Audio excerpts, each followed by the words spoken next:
观众朋友大家好，财经全评论，今天是多伦多时间3月31日，2024年，亚洲时间是4月1日啊。前两天我用几期节目讲了中国的情况，我讲了这个李强威严，这个我给大家应该是讲清楚了啊。包括会员节目啊，其实有些爆料是在会员节目里面，是吧？同时有人问这个关于彭丽媛会不会上位啊？这事儿呢，我后面给大家讲，没那么简单啊，不是说彭丽媛并不是说是要上位还是不上位的问题，它是另外一回事。今天呢，我给大家谈谈美国，是吧？这是现在对我们的生活影响深刻的两股力量，叫东毒西邪啊。美国昨天我们看到这个拜登做了一件什么事儿？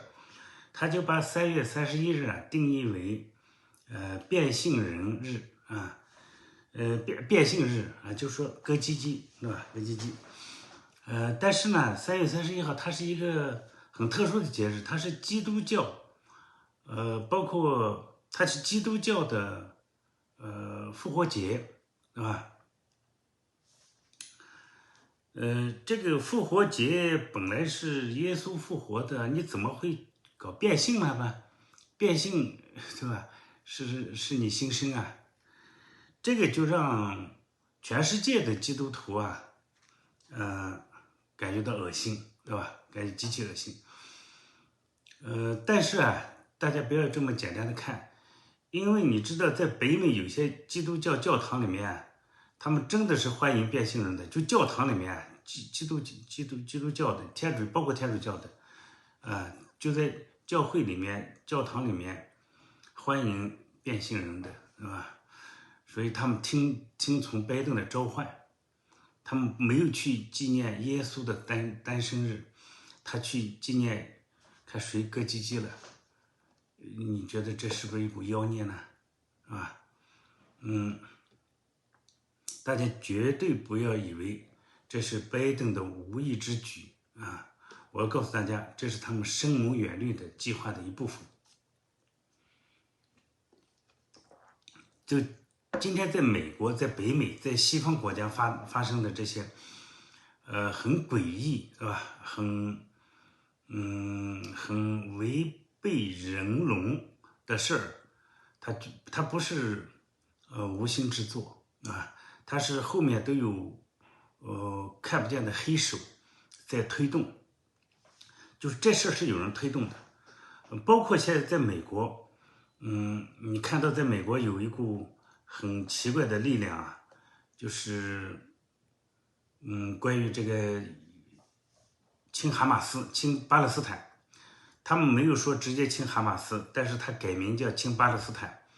而亲巴勒斯坦这股人呢，他是反以色列的。本来北美是亲以色列的历史可是你发现没有，这股亲巴勒斯坦的人，这股力量是非常强大的。你千万别以为这是无心之作，这后面都有推手。记得我给大家在就是以色列和哈马斯战争刚开始的时候，以色列被突袭的时候，我告诉过大家，我说根据我自己的研判，根据我自己的推演，这是奥巴马是要弄内塔尼亚胡的，因为内塔尼亚胡领导的以色列是不听奥巴马的，是以以色列人的利益为导向的，所以以色列的生存政府就美国生存政府以色列的这一块呢，就是作为内应发动了这个对以色列的突袭，对吧？然后呢，他们在世界上发起来这个以色列是入侵巴勒斯坦了，现在就本来以色列是受害者，但现在变成了这个入侵者，这因为奥巴马他们控制着大媒体这个纽约时报、华尔街日报、BBC、CNN都这么去喊的。那我在节目里反复告诉大家，他们想弄掉内塔尼亚胡啊。内塔尼亚胡今天晚上呢要做一个手术，是疝气的手术。这个手术要全麻吗？我不知道，我当然没做过这个手术啊。我做过阑尾炎手术啊。我忘了我是不是全麻还是半麻呢？总归我觉得内塔尼亚胡有危险了啊，有危险了。就是他跟美国民主党的冲突已经显化，尤其是拜登和舒默。实际上，拜登舒默后面就是奥巴马。就是这个战争刚起来，就巴以战争刚起来，我就告诉大家，这是奥巴马和内塔尼亚胡之间的冲突啊的延续。因为过去他们就有冲突，对吧？现在看来越来越明显了，是吧？所以这是有人在推动这股巴勒斯坦，就是为哈马斯证明的这股力量啊。这后面就是奥巴马。我告诉大家，在美国现在还有一股力量是什么呢？就是这非法移民啊，进入这个空房子里面。比如说你的房子，你有2、3套房子，你这空房子呢，你准备出租呢，结果这非法移民就闯进去了，闯进住里面，他把锁一换，说这房子是他的了，而你还不能把他赶出去，对吧？警察不会帮你把他赶出去的，你要去打官司，这官司不定，这官司还没打完，根据纽约的规定，这房子就已经归非法移民所有。就是他们现在在均贫富，他们用抢劫的这种方式来均贫富，这是发生在纽约州，因为纽约州这个法律啊是保护他们的。现在加州也是这样的，就加州、纽约州有房的人，我建议你尽快的出掉你的房子，卖掉你的房子，离开。为什么呢？因为后面还有大事发生。而这股抢占空房子的力量后面也是有人在推动的，不要以为是这些人的无心之作，后面有人指点的，后面有人暗中赞助他们的。他们要干嘛？你得看懂他们要干嘛。他们在公然在耶稣的复活节里面去推行这个变性，它不是基督教的东西，它是要摧毁基督教，对吧？那么更深层次的事啊，我应该反复的给大家谈过，就是他们为什么用变性这个事儿去压制耶稣复活，是因为他们中间有人用变性，在过去用变性骗了人，犯了罪生子啊，就用变性骗了人。这很可能是奥巴马的老婆大麦克，我们反复做过节目。而且这群人呢，他们都玩小孩，他们在他们那个时代，包括现在玩小孩，这都是非法的。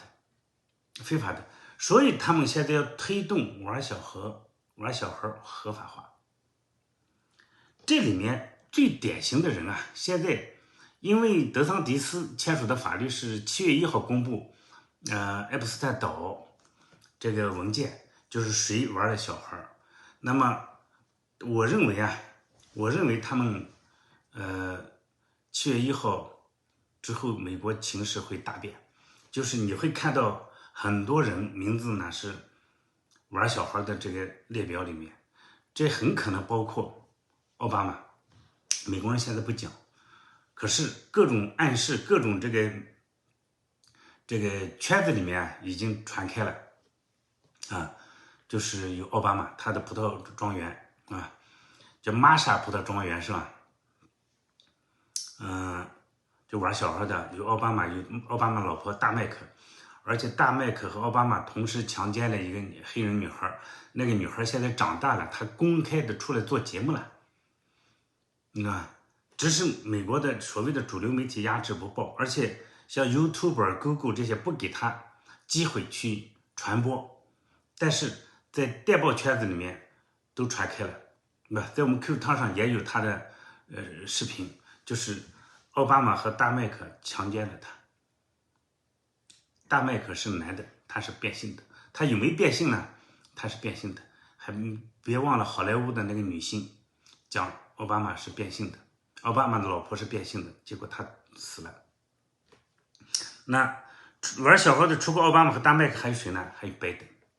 别忘了拜登他女儿的日记和他孙女的一些讲话啊，就是在小时候呢，拜登和他一块洗澡，是吧？这里面还有谁呢玩小孩的呢？应该还有克林顿夫妇，克林顿夫妻俩，对吧？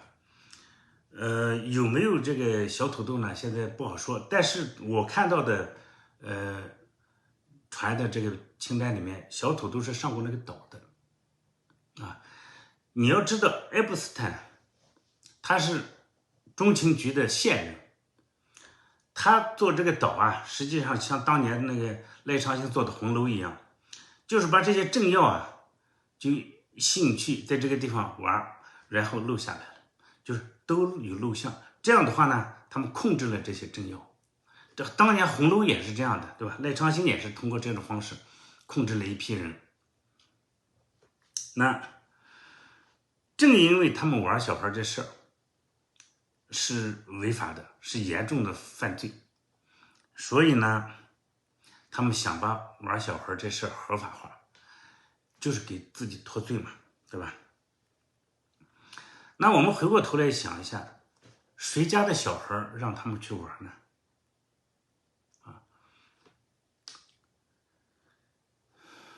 这就涉及到国际儿童贩卖，这是最近被抓的这个吹野，他们叫吹野啊，叫滴滴，对吧？这个就是家被突袭了嘛。这个吹爷呢，他就是贩卖儿童的人之一。当然，爱因斯坦也贩卖儿童，也贩卖儿童。现在的问题是，爱因斯坦当时拍下那些录像在哪里？我相信呢，德桑迪斯有知道这个在哪，甚至德桑迪斯有这个东西。正因为他知道这些东西，他才决定把这些公开。我反复的说一下，大家不要去骂德桑迪斯。我个人深切的判断是，德桑迪斯是川普总统的，就是这队友，是配合川普总统去唱红脸的，是配合川普总统去吸引共和党内建制派的。德桑迪斯很可能是川普总统的副总统人选，而且川普总统如果2024当选，2028后面是谁呢？很有可能是德桑迪斯。德桑迪斯做了几件很伟大的事儿，不要以为他跟川普总统这个竞选啊，他就是一个叛徒，这太正常了。党内竞选呢，这是同志之争，绝对不是说党内一竞选就变成叛徒。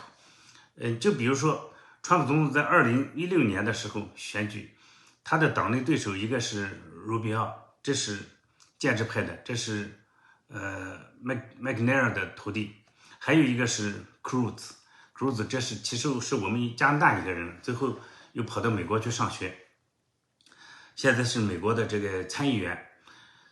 他们竞选的时候，最后都跟川普总统呢，这三个人呢都进入这个最后的一轮，对吧？但是川普总统赢了以后，他们都支持川普总统，而且呢，那个关系很好，说明什么呢？说明党内的竞争不是敌对的啊，所以这个要看明白。那回过头来说的这个德桑迪斯手里有的这个岛上的证据啊，我认为这个是对民主党巨大的杀伤力啊，所以民主党他准备的应对的就是7月1号，佛罗里达州公布这个名单。我相信他们已经准备好怎么应对了，因为显而易见是违法了，有好多人要进监狱的，但这里面不包括总统，总统有赦免权，不包括克林顿和奥巴马和拜登啊。回过头来说，他们玩小孩，玩谁家小孩？谁的父母让小孩让你玩呢？啊，这是妖孽啊，对吧？我反复的说过，成人你怎么玩，那你自己个人意愿你决定，对吧？这个是在私人领域、私域的范围内，它法律不涉及的，对吧？但是小孩不一样，小孩是他没有能力去保护自己，所以去玩小孩是重罪，在世界各国几乎都是。这一点，我认为普京讲的非常好啊，就是男人就是男人，女人就是女人。男人你要玩什么那是你的自由，但是不要碰小孩，对吧？那回过头来说，他们玩哪里的小孩呢？他们玩贩卖来的小孩，而这些贩卖来的小孩呢，根据现在的资料啊，各种圈子里面显示，这些小孩来自乌克兰的比较多。乌克兰，我就说乌克兰这个国家是被美国生存政府摧毁的啊。普京能把乌克兰救多少算多少。这乌克兰，他们为什么现在想把乌克兰打碎呢？就是他们在乌克兰有很多罪行，其中之一就是生存政府在乌克兰有大量的运送小孩的这种记录，就是玩小孩，乌克兰小孩。据说，当然还有罗马尼亚的，还有波兰的，因为这是白人小孩，他们其实是玩白人小孩啊。但这里面有没有，就是有没有其他人更深的介入？比如说有没有，泽连斯基，对吧？比如说有没有纽兰，我们不知道啊。但是呢，他们一定。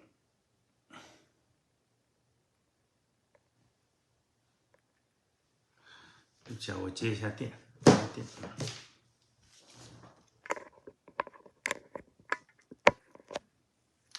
他们一定都设的比较深的，所以我们就看美国今天变成这个样子啊，现在这些执政的这些人啊，他是其实在为了保护他们的基基，他们因为过去用他们的基基犯了很多错误，他们所有的执政的这种逻辑理念都是为了他们这个合法化啊。那我就给大家讲啊，这就是我们今天很多怪象的根源啊。他们为了保卫自己的基基，他们宁愿摧毁这个灯塔国美国。而且呢，美国是以基督教为导向的这种国家啊。美国是基督教为导向的国家，基督教有10诫，他们都是犯戒的人，他们都是要下地狱的，对吧？他们为了自己不下地狱，他们宁愿让美国下地狱。这就是他们在美国催生了这么多的这个妖孽的事情，搞那个什么第一亚裔黑人至上，对吧？所谓多元化，现在考医学院考什么都不需要考 SAT 的，对吧？然后伊隆马斯克说你这杀人啊，你这医生都不考试了，你怎么弄医生啊？你怎么培养医生啊？对吧？那美国这些怪象呢，实际上呢，就是奥巴马他们推动的，他们要摧毁美国以基督教为导向的这种价值观，他们要用他们的价值观，用变性，用割鸡鸡，用吸大麻，用玩小孩，对吧？用压制言论自由啊，用这个平权主义，黑人至上啊，然后削弱警察的这个权利，是吧？搞所谓的共产主义啊，这个最后他就共产共气了，是吧？这就是他们现在摧毁美国的这个事实啊。我想说，这个在北美之外的很多人啊，他其实并不了解这一些，因为北美之外的很多人他了解美国，他主要是通过《华尔街日报》、CNN、Fox News， 这都是被撒旦控制的媒体。只有你在美国生活的人，你才知道美国变成什么样子了，北美变成什么样子了。然后只有我们进到很多不同的圈子里面，我们知道，我们才能得到各方面的信息。你比如说一个食品厂啊爆炸了，这个爆炸很蹊跷的，对吧？像这种信息，大媒体不报，海外的人一点都不知道的。而我们能拿到爆炸的这个现场的资料、视频和各路的分析，那所以对于 Q 汤，对于全媒体上的很多人来说呢，你享受的是最顶级的这种资讯真相，而且我们是言论自由的，对吧？所以我说，北美之外的很多人评论美国是错的啊，你不知道发生了什么，你基本上都是被 CNN 和Fox News 华尔街日报骗了，对吧？好了，这个不说了，那我们就说，美国是被从内部攻陷了，而且呢，老全反复的说过，美国民主党呢，他有详实的计划，怎么样在今年大选之前呢，脱罪，或者是打出来一个军管状态。他们最想要的就是世界大战，因为只有世界大战，只有美国参战，然后美国可以启用军管法。当启用军管法的时候呢，美国总统会宣布大选推迟，会宣布控制这个言论自由，会宣布控制这个反对党，甚至会宣布抓捕川普，对吧？所以他们需要世界大战，这就是他们全力以赴在乌克兰、在中东和紧接着在中国要挑动战争的原因。可是他们发现这些战争呢，也不是那么好挑动的，因为别人也不傻，对吧？那么他们就有可能呢，在美国内部挑起内乱、动荡。这个内乱呢，有各种方面的。你比如说，他们把很多食品厂给炸掉了、烧掉了，把美国的很多食品厂给烧掉了，包括加拿大的。这你海外的人不知道吧？可是我们北美的人都知道。我们看到各种大火是烧这个食品厂的，是烧化肥厂的，你知道吗？化肥和食品是相关的，对吧？是这很多爆炸呢，是火车爆炸，它是摧毁铁轨的。为什么呢？它其实就是要演练那个必要的时候，这个铁路交通中断这事儿。现在呢，他们演练的是航空，就飞机不停的在往下掉，对吧？然后黑人不停的在抢占这个白人的这个房屋，黑人不停的在攻击白人，就杀人，在街上杀人，不是把警察杀掉，在街上攻击女性，对吧？这种事情包括最近还有他们开始实验用船去撞桥，让一个桥塌下，然后整个把一个码头都封锁掉，整个把美国的这个交通枢纽给封锁掉。现在是巴尔的摩，对吧？那紧接着我们看到一个是阿肯色州，我如果没记错的话是阿肯色有一个桥被撞了，但没撞倒。但是你想想美国还有哪些桥？你想想金门大桥，是旧金山对吧？金门大桥如果被撞塌了，整个湾区会怎么样？你想想纽约布鲁克林大桥，就是这一桥，任何一个铁桥要是被撞了以后，它拦腰就把这个航道给堵住了。它不仅堵住了这个交通运输线，它有可能堵住了军舰。美国就得发生这么多奇怪的事儿，对吧？抢商店我们就不说了，这已经常规化了，就抢商店在美国已经合法化了，对吧？这黑人进去以后拿950块钱随便走了。当然红州不算啊，你在佛罗里达，你在德克萨斯你可能很难的，但是纽约这些所谓的蓝州，加州、纽约州、宾夕法尼亚州、俄亥俄、密歇根，就这一州呢，黑人已经所向披靡了美国为什么会发生这么多事儿呢？我要告诉大家，这是他们计划好的，他们要打出美国内乱，就是光有外乱还不行，美国必须内部乱掉，美国内部乱掉，拜登才能宣布军管。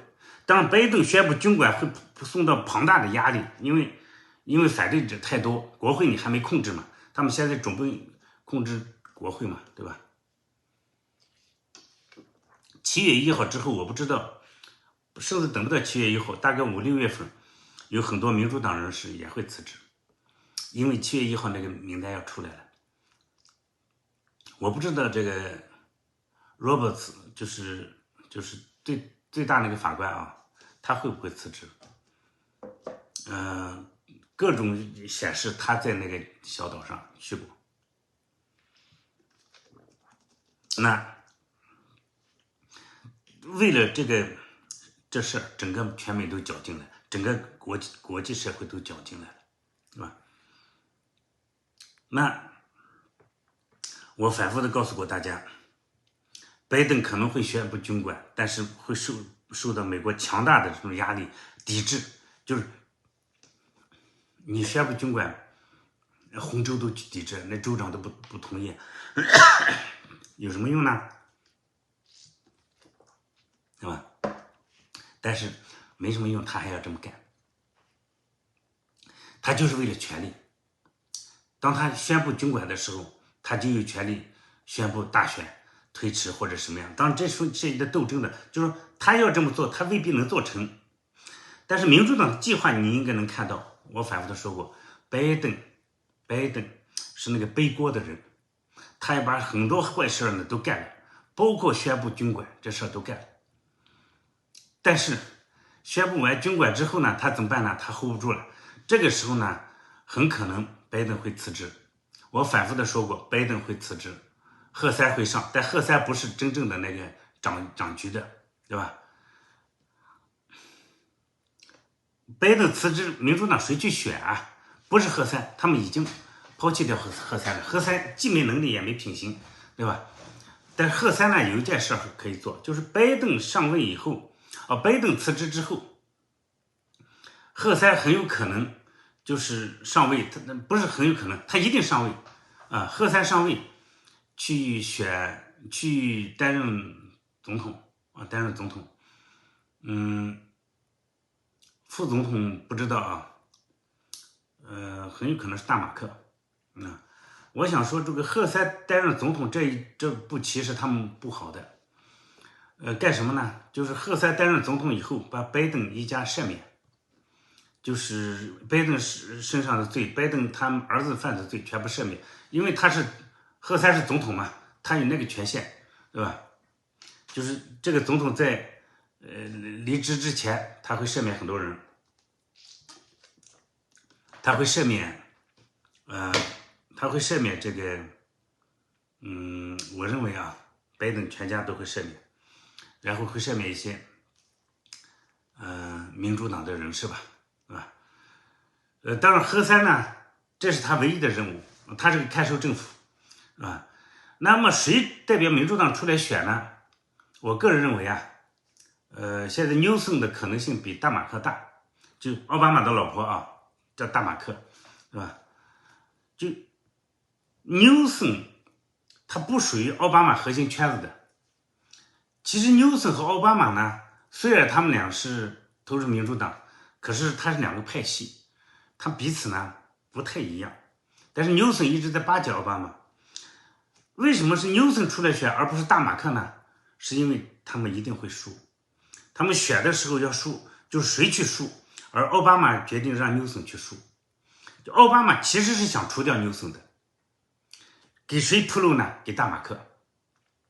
就是这次选举呢，民主党很可能推出的是纽森，因为他们看到川普的势力太大，民意太强大，他们不一定能干得过川普，应该说一定干不过川普，除非他们投票。而投票这事儿呢，是被美国正在从内部瓦解他们投票的这个系统我不知道会不会完全的杜绝投票，但是我觉得大部分投票这体系会被摧毁或者会被压制，包括可能会有暗的手段，就是很多投票的人实际上已经被暗中控制了，对吧？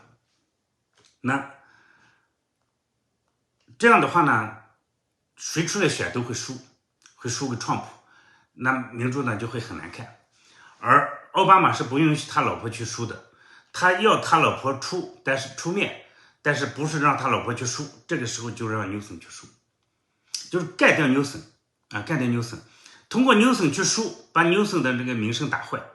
这4年呢，纽森就歇菜了。而下一次选呢，纽森大概率时间是不会出来了，因为你已经输了，对吧？其实被奥巴马害了。那这个时候谁出呢？大马克就会出。所以大马克很有可能，大马克现在不敢出面，他已经自己公开说了，他这次是不会出面选举的，但不排除贺塞上位的时候呢，就是那个副总统是大马克。他也把大马克引入，但是没有压力。那个副总统的职位，他就是去进入那个圈子，对吧？先在那耍，让人看，但是没有压力，不承担什么政治责任。跟着贺塞签署一系列贺塞签署一系列法令，对吧？然后让纽森去输，然后把大马克呢推向聚光灯下，然后等这个川普如果上位，那大马克就领导美国民主党了，因为纽森你输了，就是他们一定是会通过奥巴马一定会通过这种方式把纽森干掉，否则纽森未来一定是压制大马克的。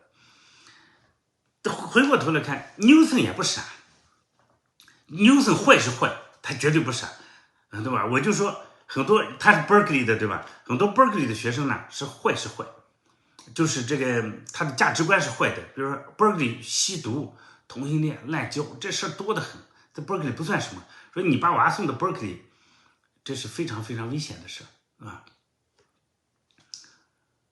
但是他不傻，对吧？他不傻，就是纽森会不会去撞这个眉头呢？我不知道，这是他跟奥巴马去怎么博弈。纽森也有可能自己希望这个时候上位。他输就输，纽森自己认为这一次输正常，下次还有赢的可能性，所以这就是纽森和奥巴马怎么互动。但是从奥巴马的角度来说，他也干掉纽森的，他也给大马克腾漏，所以我们就看到，就是美国紧接着下来会发生很多事，就是内乱、爆炸，各种飞机掉下来，各种打人、杀人，对吧？这种事儿，然后呢，美国拜登呢宣布各种违法的命令，包括这种歌姬机制，对吧？然后呢，拜登突然辞职。我认为拜登辞职的可能性是在7月1号之后的可能性很大，因为那个德桑迪斯的名单出来了。这个时候呢，就是贺塞上位了啊，贺塞上位，贺塞貌似干净着呢，因为他们没干什么坏事，这几年他屁也没干，主要是，对吧？让拜登背着所有的锅死去。对吧？或者就消失，就退休嘛，就完蛋嘛，对吧？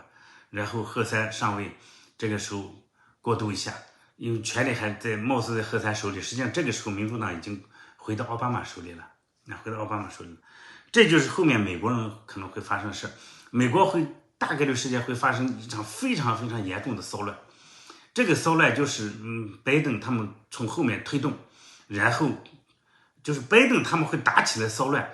并且以骚乱的名义实施戒严军管，这我就反复的说，美国生存政府玩这一套，玩这一手呢，他是熟练的。比如说打起俄乌战争，然后有出兵去抗俄罗斯，对吧？然后比如说在俄罗斯在俄罗斯实施恐怖袭击，然后呢让阿西斯出面，对吧？说是什么干的，对吧？说是阿西斯干的，对吧？就是嫁祸、栽赃、抹黑，这是生存政府他们愿意干的事，他们还会这么干啊！就是美国的内乱一定是生存政府打起来的，然后出面平息内乱的也是生存政府，他左右手互斗，这现在就是他们的手法。而美国民众呢，很有可能会无缘无故遭受很多很多的死亡。就是你不知道这个，就像那个桥一样的，你不知道。那个桥哪天被撞了，对吧？当然，这里面还涉及到奥巴马和老共的互动，对吧？有没有呢？一定有。你现在回过头来看阿富汗战争，美国顺利撤出，武器留下，然后呢，老共进入阿富汗，你觉得他们怎么天衣无缝的呢？他们合伙的啊！美国民主党跟老共呢，他们合流，我反复的说了嘛，这个我前面节目说的我就不再说了啊，你去看，这就是当前美国的局势。所有人呢，你不能说在这看着，你必须揭发他们的这个真相，对吧？说你必须传播真相，你一定要到 QQ 汤去建立你的账号，在我们 QQ 汤建立你的账号，通过 QQ 汤作为基地把这消息发出去。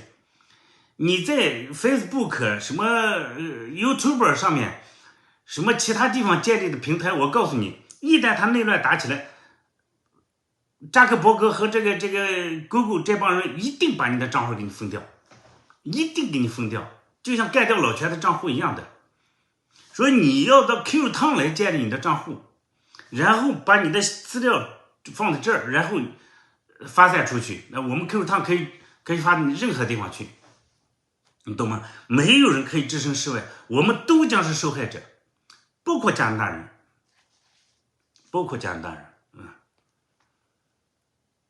美国倒，加拿大一定倒啊，一定倒。加拿大的政治一直是跟随美国的，对吧？而且现在是小土豆和奥巴马是一伙的，是吧？就是这一轮，你真正是这个西方民族遭遇了重大的这种摧残啊，能不能扳回来？我认为扳回来的可能性很大，但是将付出极其惨重的代价，因为现在搞叛乱的是前面的几届美国总统啊，奥巴马、拜登、克林顿、希拉里这帮人啊，深层政府啊，对吧？好吗？今天谈这么多，谢谢大家，再见。